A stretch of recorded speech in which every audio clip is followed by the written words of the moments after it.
got another scripture too.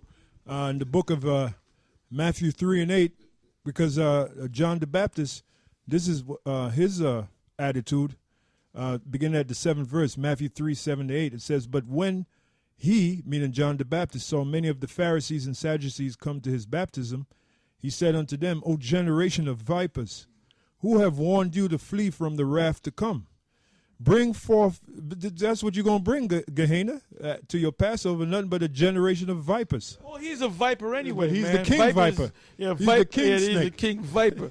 Yeah, vipers, vipers. And it's not us. It's not us getting on you. It's Yahweh Shem Yahshai. Yahweh Shem Yahshai is getting on you, Gehenna. It's getting on you. We're just his vessels, man, just his tools. But when he saw many of the Pharisees and Sadducees come to his baptism, he said unto Nate them, gets a break this week. O generation of vipers, who have warned you to flee from the wrath to come? Bring forth therefore fruits meet for repentance. God.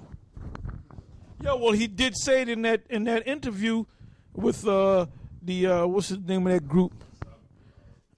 The Southern Poverty Law Center, and it was called God in the General. The guy asked him if you got gays among you, or would you allow gays up in your congregation? He said absolutely. And then he said, what if those guys, if they straighten their life out, or what if they backslide? And then he says, and then he compared it to a drug addict backsliding, or what do you call it, relapsing and going into drugs. He just made a mistake. So the only thing we're going to do is, if he goes back to being a faggot, we're going to have a council, and we're going to talk to him, and we're going to let him back in. And then he openly said that he had faggots, lesbians, homosexuals, transvestites, child molesters.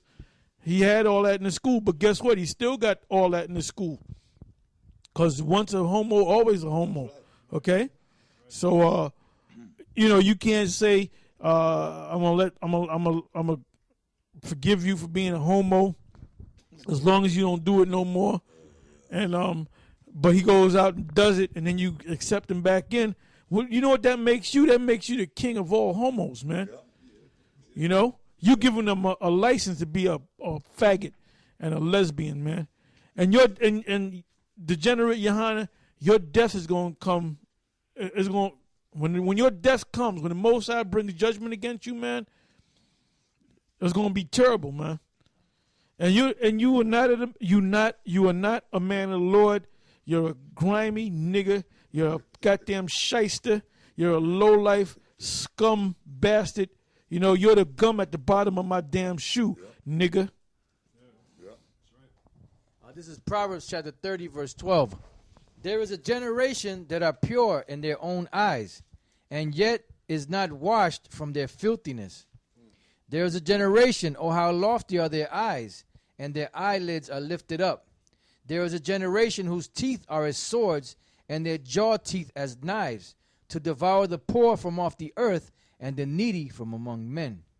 And that's what you're doing, Now let's go back to the Roman topic on the Roman Empire.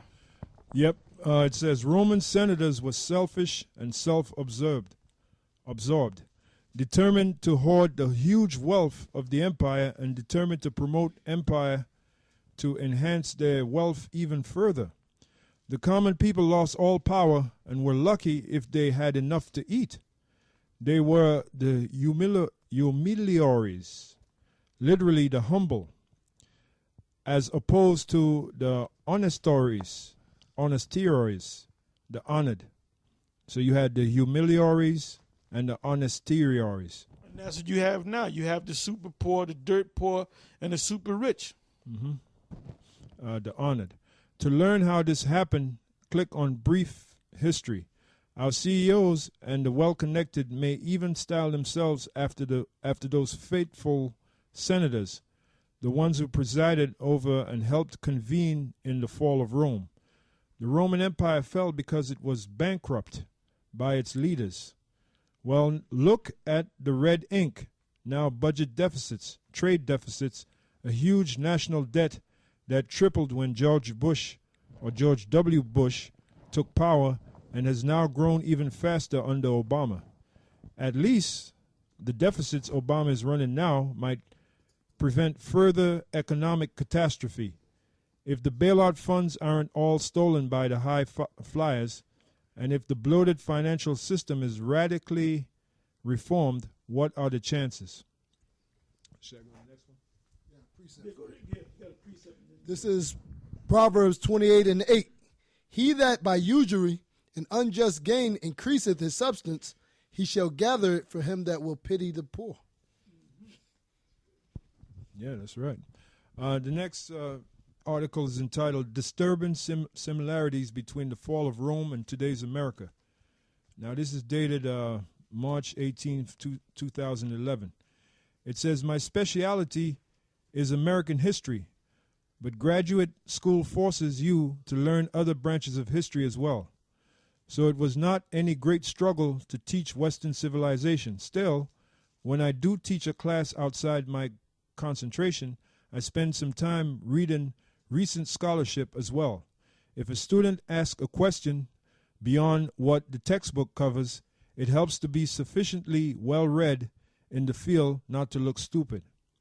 The debates at the Philadelphia Convention and the war of pamphlets concerning ratification of the Constitution make frequent reference to the problem of how and why republics die. And Rome was certainly one of the more common examples. One of the arguments against replacing the Articles of Confederation with an all-powerful national government was that republics on such a vast scale in people and area were impractical, and Rome was regarded as an example of this. Hence, our Constitution created a national government of limited powers. And then it evolved rather like an iguana turning into T-Rex. One of General Johanna's names, Iguana. Yeah, General Iguana. Some of my recent background reading includes Christopher S. Mackay's The Breakdown of the Roman Republic, From Oligarchy to Empire, 2009. The introduction includes a description of what the Roman historian Sallust, writing the Catiline conspiracy in the 30s BC, saw as the cause of the fall. The Roman Republic had successfully defeated its own real serious mortal threat, Carthage in the Punic Wars, but now peace and wealth, things that are otherwise desirable, were an oppressive cause of misery for those who had easily endured hard work and danger, and events both doubtful and dire. For this reason there grew a greed first for money and then for rule, and these were like the raw materials for all evils. For avarice overthrew good faith, honesty, and all the other virtues, and in place of them is taught arrogance, cruelty, neglect of gods, and the notion that everything is for sale.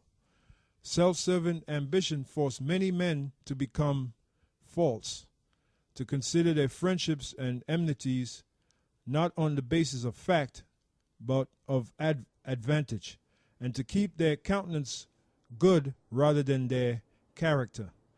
I suspect that when you read it, you will find yourself having the same reaction that my students did when I read it to them.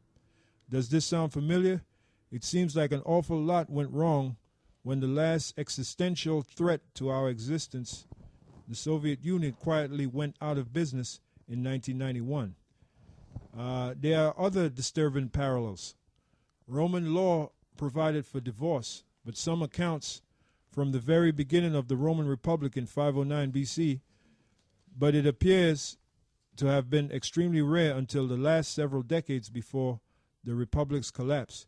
Yet by the end, it had become depressingly common, and even a respected statesman such as Cicero divorcing his wife over 30 years so that he could marry a rich heiress. Rome in the 2nd century BC was growing fast. Romans were making more little Romans, so effectively that poverty was becoming a problem, as farmers had to split their land among too many sons. By the end of the Republic in the 1st century BC, quite the opposite was happening. Romans were not reproducing anymore. A A variety of Roman practices seem to have played a part in plummeting birth rate. The legal age for an adult man to marry a female was age 12. But these laws were apparently not enforced. And considering what nutrition was like at the time, you can imagine the physical and emotional damage that likely resulted, preventing successful reproduction, abortion, contraception, infant